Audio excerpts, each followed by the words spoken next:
Who's actually going to do peer-to-peer loans? Who's actually going to do peer-to-peer insurance? Who's actually going to do peer-to-peer payments? Look, I got news for you. It's not a guy living in New York. In the Western world, DeFi makes no sense to me because it's going to be regulated out of existence. Charles Hoskinson is the founder of Cardano, a blockchain protocol that aims to challenge Ethereum's dominance in the DeFi space. According to Cardano's vision, Africa and the developing world are the most fertile ground for the growth of decentralized finance. It's the people who live in Ghana, it's the people who live in Ethiopia, it's the people who live in Uganda. They're looking actively for new currencies and new financial systems. But is the developing world ready to embrace decentralized finance? And how is Cardano planning to lead the DeFi revolution? To find out, join our latest interview with Charles Hoskinson and Cointelegraph tech editor Andrei Shevchenko. Actually, the reason why I'm taking this interview is just because we've been hearing about Cardano, DeFi, and smart contracts coming up soon. So I was actually really curious. So what is happening right now, and what are kind of the progresses you guys made? This has definitely been the busiest year of my life. We spent 5 years in deep R&D and development, and we kept building and building and building and building, and everybody ignored us. And they're like, "Oh, you're just a wallet. You're whatever." And this is the year we launched staking, and we actually fully decentralized the entire system. And we now have 1,200 stake pool operators, hundreds of thousands of wallets around there. And we have all this amazing infrastructure we built, from this new accounting system called Extended UTXO to a completely different way of doing networking to a completely different way of doing smart contracts. And so now that we're kind of clearing Shelley, and mission accomplished there, and we have the best-in-class staking mechanism, and we're fully running on proof of stake, and we'll be fully decentralized by March. We're about 68% decentralized. Every few days, it goes down a little bit. Sorry, what does that mean exactly, 68% decentralized? We're running a hybrid system. So currently at the moment, 32% of the blocks are made by a federation of actors, similar to how Ripple manages its consensus. And those are controlled by Merkle, IOHK, and CF. And 68% of blocks are made by the actual stake pools through Ouroboros Praos, so our consensus algorithm. And that was originally zero. 100% of the blocks were made in July. And so every 5 days, every epoch, it decays a little bit. And so more blocks get made by the community, and we make less blocks. So it's kind of like training wheels, because we had to figure out, how do you transition from a static and federated system to a dynamic and decentralized system? And how do you guarantee quality of service and actually that the network is stable and so forth? Because, you can't just switch from one to the other and hope that the network will be where it needs to be. You need some evidence of that. And so at the rate of decay of decentralization, we should actually have the system 100% of the blocks made by the community by March, which is exactly what we intended. So it's been actually one of the smoothest ways of transitioning from a static and federated system to a dynamic system. And it'd be almost like Ripple did this, or Ethereum is trying to do this with F2. It is not easy in practice to change the wheels of a car while it's driving. But what's nice is we actually have a measure. You just look at the total amount of blocks per epoch, and you see how many are made by the community and how many are made by the BFT nodes. And now it's 68-32. The big milestone was last month when we broke 50-50. So the majority of the blocks are now made by the community. And that's just such an exciting thing. We've actually covered a couple of articles of projects that are DeFi going to Cardano, or pledging to go to Cardano at least. And I'm curious, of course, what do you think of this sector? It's kind of came a little bit out of nowhere in 2020, and it was obviously building on top of a lot of work from previous years. But do you think that Cardano should attract DeFi? Well, DeFi is a product without a customer at the moment. And so you have to create a customer base for it. And we're actually, I think, the only mainstream project in the top 10 that has a real strategy for how to get real customers for DeFi. And that's a unique advantage we have when people have DeFi and they want to deploy or use us. They say, well, who's actually going to do peer-to-peer loans? Who's actually going to do peer-to-peer insurance? Who's actually going to do peer-to-peer payments, or, use a stable coin, or, a DEX, or these things? Look, I got news for you. It's not a guy living in New York. They already have systems. Those systems are highly regulated. They're quite efficient. They have low transaction fees. So it's the people who live in Ghana. It's the people who live in Ethiopia. It's the people who live in Uganda. 70% of these populations are at or under the age of 30. They're internet enabled. They're digitized. They're westernized. They understand how the world works. They just have broken systems, capital controls, and markets that are junk. So they're not going to accept it and say, oh, well, we'll just be poor. No, people don't do that. Necessity is the mother of invention. So they're looking actively for new currencies and new financial systems and new lending systems, and to be their own bank and to be in control of their own money. So the DeFi revolution, where it's going to get its customer base from is Africa and Eastern Europe and Southeast Asia and these other places. We're one of the best positioned projects in the world for that. We spent 3 years in Ethiopia. We have tremendous momentum there. We're just about to do an Africa special episode here in a bit, where we actually talk about our 2021 Africa strategy. And we talk about some of the deals we're imminently closing, which are quite large. And they portend a rapid growth and adoption of Cardano as a platform and bring millions of, if not tens of millions of customers into Cardano. So then we go and have the DeFi conversation. You say, guys, this is your customer base. These are the people that matter. And let's think about the numbers. So I'll just give you a great example.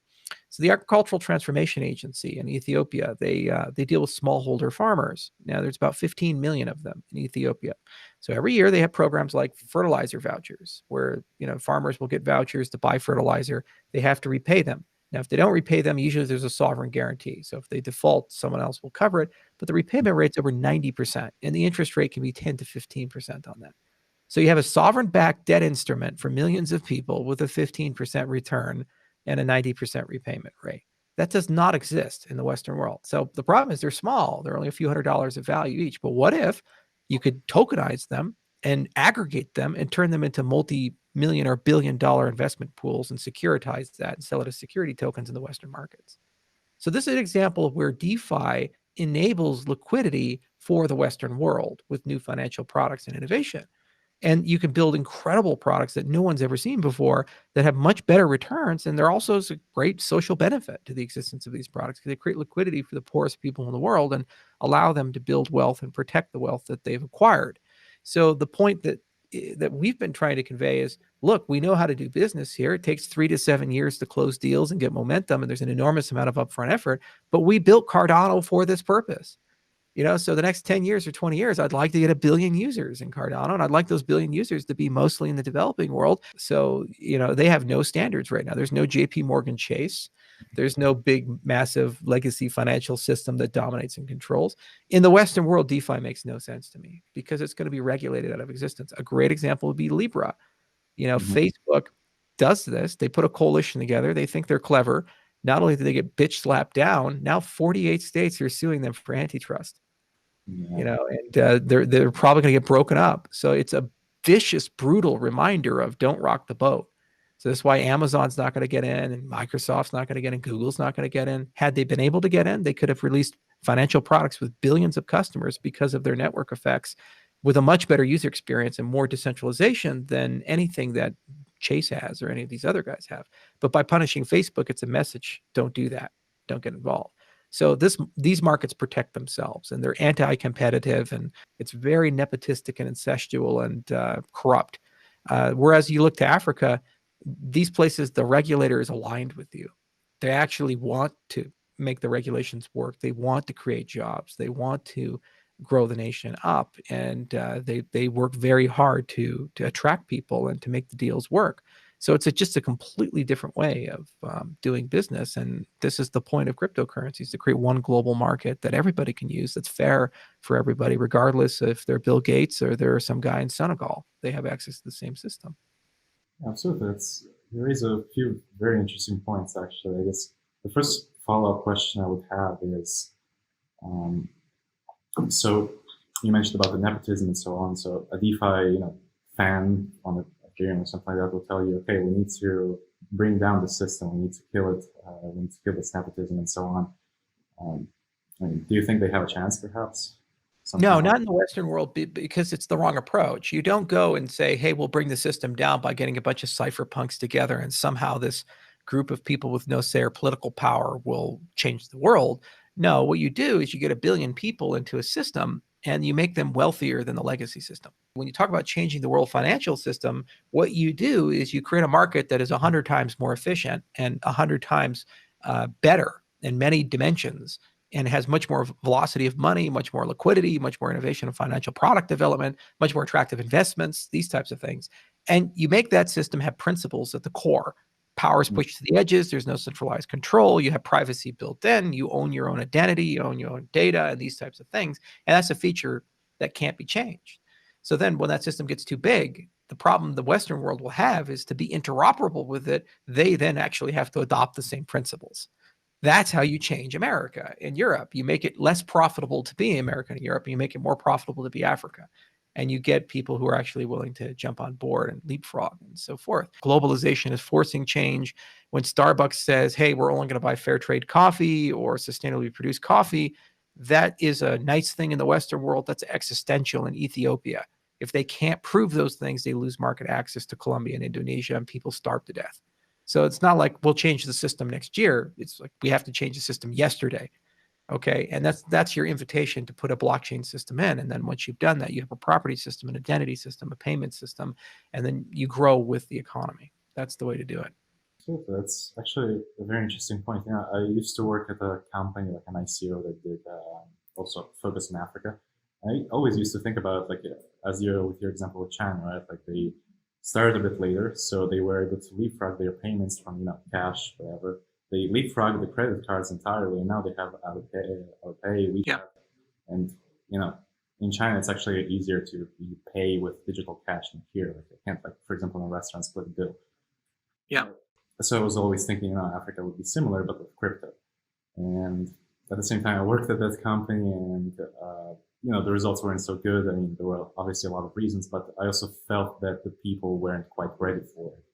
So, well, you have to do public-private partnerships, and you also have to have realistic time horizons, and you also have to understand that Africa is a very relationship-based type of business culture. You don't quite have everything there, but if you're the first mover and you really get that infrastructure there, as they start connecting those dots and those pieces, you rise rapidly with them, and then you grow up and you wake up and you have 500 million customers or 700 million customers, and you're the dominant force in this gargantuan economic power.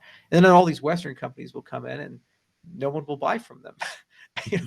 They'll be like, sorry, guys, you had your chance. You ignored us. We're just either going to do it with locally built companies, the Microsoft of Africa, or vendors who were there all along and built those relationships all along.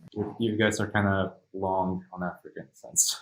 I talk a lot about Africa because that's what gets me up in the morning. I say, well, why do we do what we do? And I say, if I could retire and say, I directly contributed to 1 billion people getting economic identity and getting wealth and their standard of living massively improved, that would be like a dream, an accomplishment of a lifetime. I guess I have this more of a technical question because I'm actually also very interested in finally having DeFi that is not just like cryptocurrency trading, but a little bit different, right? That's ultimately what it is so far. And in many ways, the issue is technical, so it's difficult to kind of port it over to the real world. So what do you think about this? How soon can we actually see DeFi that's really decentralized finance and not just trading? I think the next 3 years we'll see broad scale adoption, and we'll have 100 million users in the next 3 years across the entire Africa sector, all blockchains, all DeFi, all things. Hard to say what Cardano will take there, but I think we'll get the lion's share of it. But I'd feel very comfortable with about 100 million. Just because Kenya, Nigeria, and Ethiopia are well suited for this, and those 3 countries alone, 400 million people, and 70% of them are under the age of 30, with strong preferences towards cryptocurrencies. Nigeria is actually one of the fastest growing ICT hubs with a huge open source development community and a lot of outsourced programmers. They're like Poland of the 1990s, and so they're doing quite well, and that gives them the people, the need, and the competency required to be major players there. The big thing is, will these be ventures by Africans or ventures by Western companies that came in to sell to Africans? My hope is that it's by Africans, and actually they create their own and then they globalize these things. You'll see significantly better adoption in that sense. And it's still great investment, because at the end of the day, I'm a capitalist. And so it doesn't matter if Bob or Kwame creates the token. It doesn't matter to me. What matters is it exists, it has utility, and it's valuable. So we're certainly diversifying our bets there. And we have great partners to help incubate that. For example, one of our strongest partners in Africa is an entity called ICE Addis, and they're an accelerator in more than 25 countries in Africa. And so ICE Addis basically brings in entrepreneurs at the very low end, like $5,000 funding, $10,000 funding, which can go a very long way in most African countries. And they get them really started and incubated. And they're following like a 500 startups, Techstars type of a model, just obviously localized to the needs of Africa. So the fact that we can cooperate with them and incubate hundreds of ventures at a very low, very competitive cost, like you could do 10 or 20 for the cost of one in Silicon Valley. So you can do many, many, many, many more bets. And so it's just a game of numbers and a game of need and innovation. And the human capital is definitely there. You know, the biggest issue 10 years ago was that there wasn't enough human capital to be able to service these competitive business models. But now, because everybody's digitized and they're on Coursera and Udemy and Udacity and edX, and they can read free content and watch YouTube lectures, they've bridged the human capital gap very quickly, and they can piece together the skills that they need to build things very quickly. And the delta in education is mostly closed. So you have very young, very passionate people where you can do 10 to 20 bets for every one bet you can do in the Western world. And they have the ability to actually solve significant problems. And blockchain is certainly a part of that. Cointelegraph. Like, subscribe, and hodl.